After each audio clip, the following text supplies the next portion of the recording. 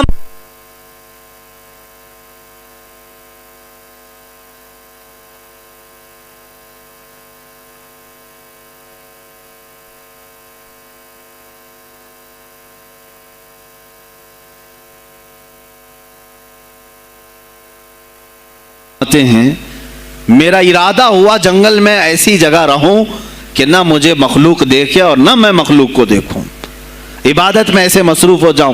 جنگلوں میں آپ عبادت کرتے رہے، لیکن فرماتے ہیں مجھے غیب سے آواز آئی اللہ رب العزت کی طرف سے، کہا اے بندے قادر، آپ کا نام ہی عبد القادر ہے، اے قادر کے بندے، تجھے اللہ نے جنگلوں کے لیے نہیں بنایا، امت مصطفیٰ کی رہنمائی کر، خلق خدا تجھ سے نفع حاصل کرے، واپس آ جا. غوث پاک فرماتے ہیں میرا ارادہ تو تھا کہ میں اپنی زندگی اللہ کی یاد میں فنا کر دوں، لیکن میں شہر صرف اس لیے واپس آیا کہ جنگل میں صرف میری اصلاح ہو سکتی ہے، شہر میں پوری امت کی اصلاح ہو سکتی ہے. علماء کے لیے یہی آج نصیحت ہے. تم چاہے تو گدی نشین بن جاؤ، سجادہ نشین بن جاؤ، جھولی نشین بن جاؤ، جنگل نشین بن جاؤ. ہو سکتا ہے تمہارے اپنے فائدے کے لیے تم سوچ سکتے ہو. میں نے ابھی یہ کہا، میرے دل میں ارادہ تھا کہ گوشہ نشین ہو کر کے اپنی عبادت کریں، اپنی آخرت کی فکر کریں. نہیں، علماء کو اللہ تعالیٰ نے علم عطا کیا ہے امت مصطفیٰ کی رہنمائی کے لیے. یہ امانت ہے، چاہیں تو بھی چھپ نہ سکیں. عزیزان گرامی وقار، غوث پاک رضی اللہ تعالیٰ عنہ واپس بغداد آئے. اچھا، وہ اتنی عبادتوں کے عرصے میں جانتے ہیں کہاں کہاں کا سفر نہیں کیا انہوں نے؟ جنگلوں کا سفر، صحراؤں کا سفر، بیابانوں کا سفر، یہاں تک کہ سری لنکا کی سرزمین تک پہنچے، ملتان تک آئے. یہ تاریخ کی کتابیں بتاتی ہیں آپ نے پیدل یہ سارے سفر کیے. پھر واپس اسی بغداد آئے جہاں کے حالات بڑے ہی کشیدہ تھے، اور خلفائے وقت کے خلاف زبان کھولنا یہ آگ سے کھیلنے کے برابر تھا، آگ سے کھیلنے کے برابر تھا. اور سب سے بڑا مسئلہ تو غوث پاک کے لیے یہ تھا کہ آپ بغداد کے نہیں تھے، عراق کے نہیں تھے، آپ جیلان سے آئے تھے. جیلان ایران میں ہے. اس زمانے میں طبرستان ایک صوبہ تھا، طبرستان کا ایک شہر جیلان تھا. جیلان سے آئے ہوئے تھے بغداد میں. آپ کی زبان فارسی تھی. فارسی زبان کا ایک طالب علم بغداد میں آیا ہے، اور بغداد پورا عربیوں کا ہے، فصیح عربی بولنے والے لوگ، اور نہایت ہی عیاشی میں پڑے ان کی اصلاح کیسے کریں. دل میں بار بار یہ احساس ہوتا. غوث پاک فرماتے میری زبان فارسی تھی اور ان کی زبان عربی ہے، میں ان سے خطاب کیسے کروں، ان کو اصلاح کے راستے پر کیسے لاؤں. بار بار سوچتے تھے، لیکن دل میں ایک درد ہوتا تھا کہ امت مصطفیٰ کو اس حال میں نہیں چھوڑنا چاہتا. ایک دن ایک مسجد میں غمگین حالت میں سوئے. ظہر کا وقت تھا، نماز پڑھ کر کے آپ آرام کر رہے ہیں، اور جیسی آنکھ بند ہوئی سرور کائنات صلی اللہ علیہ وسلم تشریف